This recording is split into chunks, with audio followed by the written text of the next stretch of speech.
Salam, mən bu dəfə Publisher proqramında vizit kartlarını hazırlama qaydasını göstərmək istəyirəm. Bunun üçün daxil oluruq Start menüsuna, açılan menüdən Publisher proqramını seçirik.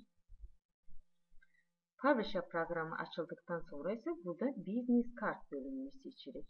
Biz görürük, burada müxtəlif şablonlar var. Əgər bu şablonlarla rənglər sxemini dəyişmək istəsək, buradan dəyişirik. Yazılar, yəni şriftlər sxemini dəyişmək istəsək, dəyişirik. Əgər biz bunun kitab şəkilli istəsək, portrait, əgər album şəkilli istəsək, landscape formasını seçib və create düyməsini vurmaqla vizit kartımızı yaratmış oluruq. Əgər vizit kartlarımızın arxa fon hissələri rəngləri bizi qane etmişsə, page dizaynə gəlməklə rənglər sxemini yenidən dəyişə bilərik. Və yaxud da ki, background-a daxil olmaqla move background əmrini yerinə yetirir. Şəkilləri əlavə edə bilərik. Məsəl üçün, bir rəng götürə bilərik. Bu şəkildə götürərik. Və yaxud da rənglər qarışığını seçə bilərik. Şəkillərdə əlavə edə bilərik. Sxemlərdən birini seçə bilərik və s. Gəlin rənglər qarışığını götürək.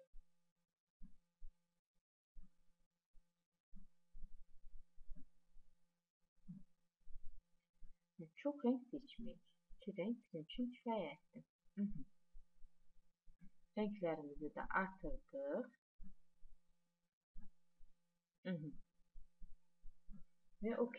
Əgər ikinci bir səhv, biz görürük ki, bizim vizit kartımız bir üzlüdür. Əgər ikinci yüzünü də yaratmaq istəsək, bu zaman həmin səhifənin üzərində sağ düyməni vurub Insert Page əmrini yerinə yetiririk. Əgər verilmiş səhifədən qabaq istəyiriksə before əmrini, sonra istəyiriksə after əmrini yerinə yetiririk.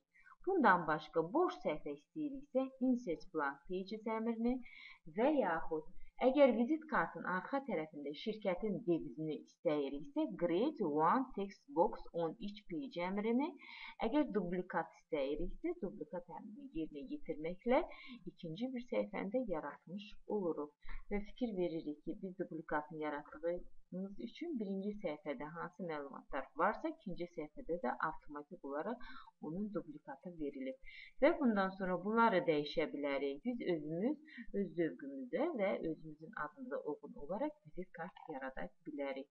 Şəkildə əlavə edərək. Bunun insert əmrini yerinə yetirib picture əmrini vuraraq istənilən bir şəkildə vizit kartımıza əlavə edə bilərik.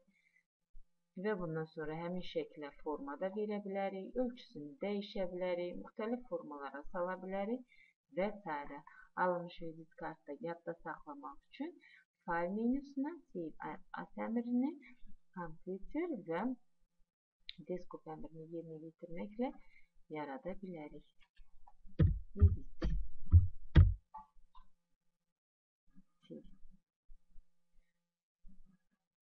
Hələlik bu qədər.